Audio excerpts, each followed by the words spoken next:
திருநங்கைகள் வாழ்வில் முன்னேற்றம் ஏற்பட கல்வியும் வேலைவாய்ப்புமே சிறந்த வழி. அதற்கு உதாரணமாக தனியார் டாக்ஸி நிறுவனம் ஒன்று 27 திருநங்கைகளுக்கு வேலைவாய்ப்பை அளித்து அவர்களது வாழ்வில் புதிய வழித்தடத்தை ஏற்படுத்தியிருக்கிறது.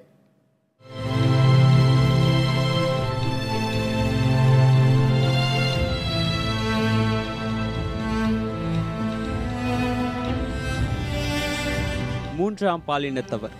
இந்த வார்த்தைகள் சமூகத்தில் இரண்டர கலந்த ஒன்றுதான். ஆனால் அவர்களுக்கு கிடைத்திருக்கும் வேலைவாய்ப்பு என்ற சாதாரண நிகழ்வு இன்றளவும் செய்தியாக பார்க்கப்படுவது நிலைமை மாறவில்லை என்பதையே உணர்த்துகிறது. சமூகத்தில் திருநங்கைகளும் வேலைவாய்ப்பை பெற வேண்டும் என்ற நோக்கில் அதிக முனைப்பு காட்டி வருகிறது அரசு சாரா நிறுவனம் ஒன்று.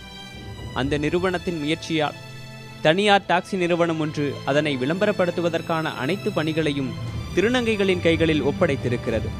திருநங்கைகளுக்கு பகுதி நேரமாக கொடுத்திருக்கும் வேலையை விரைவில் நிரந்தரமாக்க முயற்சிப்பதாக உறுதியளிக்கும் டாக்ஸி நிறுவனத்தின் நிர்வாகி ஸ்ரீனிவாசன், திருநங்கைகளின் தற்போதைய நிலை மாற வேலைவாய்ப்பே ஒரே வழி என்கிறார்.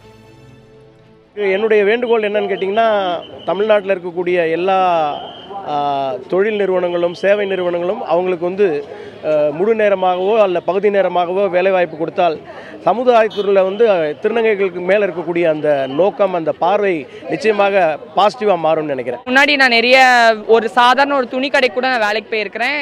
திருநங்கைன்னு ஒன்றுமே ஒரு பொண்ணுன்னு நினச்சி சேர்த்துக்கிறாங்க. நீ திருநங்கைன்னு சொன்ன ஒன்றுமே எனக்கு வேலை இல்லைம்மா, வேக்கன்சி இல்லை அப்படின்னு தான் நான் அமைச்சிருக்கிறாங்க. நிறைய இடத்துல நான் இது பண்ணியிருக்கேன். இந்த அரசு சாரா நிறுவனத்தைச் சேர்ந்த திருநங்கை மலாய்க்கா இன்று தாங்கள் வேலை பார்க்க தொடங்கியிருக்கும் நிறுவனத்தைப் போலவே விரைவில் திருநங்கைகள் இணைந்து புதிய நிறுவனம் தொடங்குவோம் என்ற நம்பிக்கை விதைகளை தூவும் வார்த்தைகளை பேசுகிறார். இதுதான் எங்கள் சமூகம் என்று ஏற்றுக்கொண்ட திருநங்கைகளை இந்த சமூகம் ஏற்றுக்கொண்டு அவர்களுக்கு இன்னும் பல வேலை வாய்ப்புகளை தர வேண்டும் என்பது சமூக ஆர்வலர்களின் வேண்டுகோள். இது எங்களுக்கு ஒரு பேக் போன் தான். இதே மாதிரி நாங்களும் ஆரம்பிப்போம் ஒரு நம்பிக்கை இருக்குது. இந்த என்ன மாதிரினாக்கா இப்போ பேசஞ்சர்கிட்ட கொடுத்து இப்போ நாங்கள் சில விஷயங்கள் கற்றுட்டு இருக்கிறோம். நாங்கள் ஆண்கள் பெண்களுக்கு இணையாக தங்களுக்காகவும் அனைத்து நிறுவனங்களின் வாசற் கதவுகள் இனிவரும் காலங்களில் திறக்கும் என்ற நம்பிக்கையில் காத்திருக்கிறார்கள் திருநங்கைகள்.